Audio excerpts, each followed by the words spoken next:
is regarding the event of the night journey, this Al-Isra wal-Mi'raj. And before we start, I think it's definitely it's not 100% agreed upon when it did happen.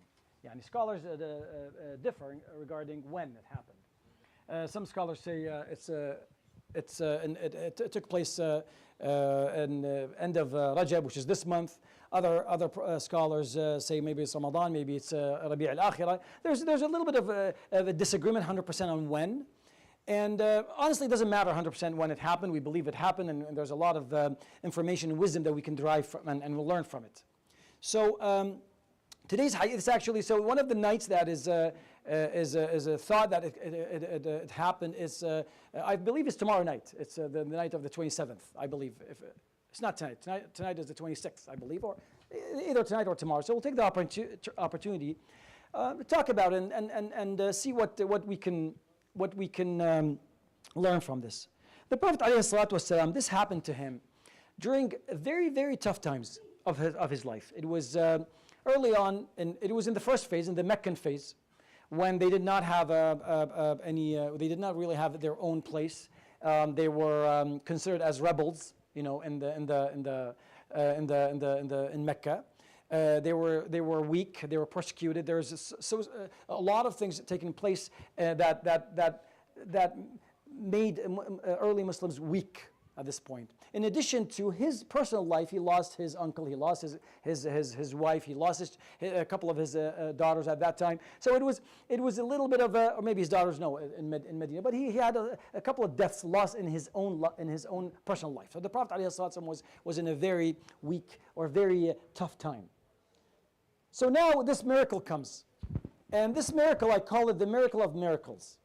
And it's very special because, first to talk about miracles, it's all over the Quran. So you have to believe in them because they're all over. We read about Sayyidina Musa parting the sea and his staff and his hand, etc. And Sayyidina Isa, there's so many miracles. This miracle, though, is very special because it did not happen in front of people. Miracles take place. Allah subhanahu wa ta'ala give miracles to people, especially prophets, to authenticate what the message they came with. So if you don't believe me, here's the miracle, basically. Right? Sayyidina Musa, he asked Allah subhanahu wa ta'ala for something so he can strengthen his position. So he said, okay, well, you have your brother and you have your hand. When you pull it, it's full of light, and also you have your staff, etc. And we all know the stories. But this miracle, no one witnessed it. The Prophet ﷺ woke up in the morning and he told everyone. And there's a wisdom in this because this is our special. This is a miracle for believers, not for non-believers. The Prophet ﷺ did not encourage the Sahaba to ask for a sign or miracle. Master, give us a miracle. We see this all the time in movies and all that. The Sahaba never did that. They accepted the logic he brought. The arguments, logically sound arguments he brought forth. So they accepted that. But this miracle especially is special, and we'll talk about it. So this is what the Prophet ﷺ says. It's narrated in multiple hadith, but I chose this hadith. It's a very long hadith. I'm not going to narrate the whole thing, but I'll mention the first few lines of it, and then maybe you can go back and read it, and then you can contemplate on it. So the Prophet ﷺ says, "Utitu bil buraq." I was brought on that night. He was woken up by Jibreel, and he brought him al-buraq. Al-buraq, he describes the buraq. It's an animal. هو دابة أبيض طويل, white and long. فوق الحمار ودون البغل, a little bit bigger than a donkey and smaller than a mule. Now you can imagine it's kind of smaller than a horse, something like that. White and long, has a longer body. But this is what was special about it. يضع حافره عند منتهى طرفه. That his stride is as far as his sight. You know, when you're standing in an open space and you look as far as you can, that's where your next step is going to be. So this is the special thing about this. ثم قال فركبته, and I mounted البراق, and فركبته حتى أتيت بيت المقدس. مقدس, the Qudus, Palestine, right? This is where he went. حتى أتيت بيت المقدس. فربطته بالحلقة التي تربط بها الأنبياء. Now, And then he tied al-buraq, this animal, and there's a special chain. This is what the Prophet ﷺ, it gives a very small detail. He says, and I tied this buraq, and there's a special area where prophets back in the days tied their animals, their horses. This is what they did.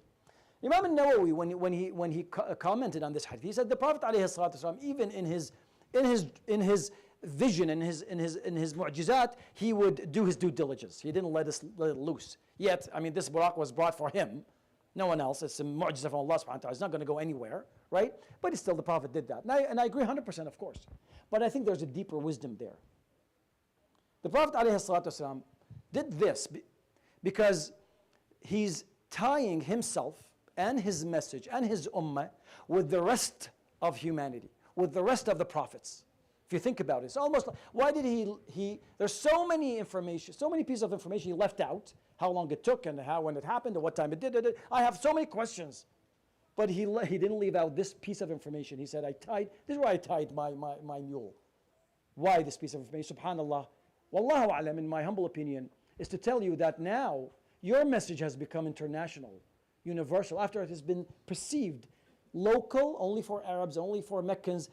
Now you're connected with the rest. You're connected. You're one part of a long chain of prophets and messages, starting from Adam to the Prophet Muhammad alayhi salatu wasalam. Because he didn't leave that piece. He mentioned that information. And then if you read the rest of the hadith, there's no mention of the buraq, what happened to him and what happened to it or where it went. It doesn't matter. That's the only information we have. That's the end of it. Nothing after that. So almost like there's a protocol that this is what prophets do when they show up to Bayt al-Maqdis. We don't know what it feels like because we haven't had it for 70, 80 years. We don't know what it feels like to go and show up and do all this. We don't know. We lost that privilege. It's been 70, 80 years we lost that privilege, subhanAllah. Now this mu'jizah is in two parts. The first mu'jizah, the first part is al-Isra, the night journey. Isra in Arabic means to travel at night. Subhana alladhi isra bi'abdihi laylan min al-masjid al-haram ila al-masjid al-aqsa. Very clear. And this mu'jizah is for us. This mu'jizah is a message for us, for the Muslimin, for people, basically. To clarify that your message is universal to all mankind, and you're part of a long chain of anbiya and messages that came before you.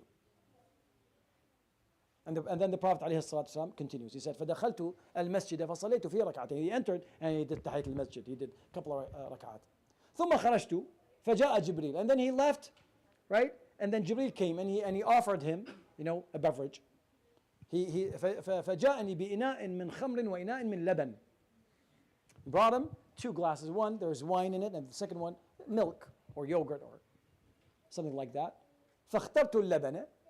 And he picked, of course, he wouldn't. The Prophet ﷺ, of course, he's going to go for the milk. فقال جبريل اخترت الفطرة أو اخترت دين الفطرة, that you have picked the religion of truth, the religion, the natural religion of Allah subhanahu wa ta'ala that he's been revealing since Adam alayhi salam to the Prophet Muhammad alayhi salam. And that's why it'll be. ثم قال ثم عرج بنا إلى السماء. And I'll stop with the hadith here, because there's obviously the hadith continues and what the Prophet ﷺ saw. And there's so many hadith. Some of it are very descriptive. Others are not 100%. Scholars differ on their authenticity. But there's a lot of. I encourage you to read it. But there's also another piece of. If you noticed, when I said that the first part of the mu'jizah, the Isra, is for us to understand this. But then the second part is where he ascended to heavens. If you read in Surah An-Najm, it's very cryptic. You don't 100% understand what happened. It's not very clear what exactly 100% happened. It's for him, for the Prophet. This is for him. To encourage, he needed that, the Prophet ﷺ. He needed that. It's a little secret between him and Allah subhanahu wa ta'ala. Let's leave it at that. It's very. But then something very important happened. That the salah that we just did has revealed to him, has been given to him, and Allah subhanahu wa ta'ala asked ordered the Prophet ﷺ to order us to do 50 salawat, 50 prayers. And the Prophet ﷺ, what did he say? Sam'a wa ta'a. And that's it. But then Allah subhanahu wa ta'ala is merciful. So he allowed Sayyidina Musa to ask the Prophet to ask for, he said, listen, ask Allah subhanahu wa ta'ala for less than that. The Prophet would never do it. The Prophet ﷺ, his status is yes, always. He's always going to say yes to Allah subhanahu wa ta'ala. He's never going to argue or negotiate. But Allah subhanahu wa ta'ala allowed Sayyidina Musa to, because come on, let's imagine you do 50 prayers a day. You'll never be able to go to the bathroom. You'll never be able to eat. Never be able to. You'll go crazy. You can't tolerate it. It's very difficult humanly, right? Anyway, so Sayyidina Musa, and I would like to kiss his hand because thank you very much, Sayyidina Musa. This is what he did. Right? He said, no, ask Allah subhanahu wa ta'ala for takhfif. This is a lot. Your ummah won't tolerate that. And then went back and forth until we have 5. So Allah subhanahu wa ta'ala says, Hunna khamsun fil adad, khamsuna fil ajra fil madad. That there are only 5, but I will multiply them by 10. Why? For the sake of the politeness of the Prophet alayhi salatu wasalam, because he didn't ask. He said, yes, okay, I'll do it, no problem. I'll tell them. We'll get it done, no problem. But Allah subhanahu wa ta'ala, so this is higher status. Don't think that Sayyidina Musa was giving advice to the Prophet alayhi salatu wasalam, but the Prophet alayhi salatu wasalam had higher status because he was at the level of politeness of saying yes unconditionally. And this happened there. And we of course, and that's why, in some countries they celebrate this day and they fast the next day and all that, and we can do that because why not? It's a beautiful event. When did it happen? In Rajab, and it doesn't matter when it happened. There's different opinions, and we can disagree on that. It's not 100%.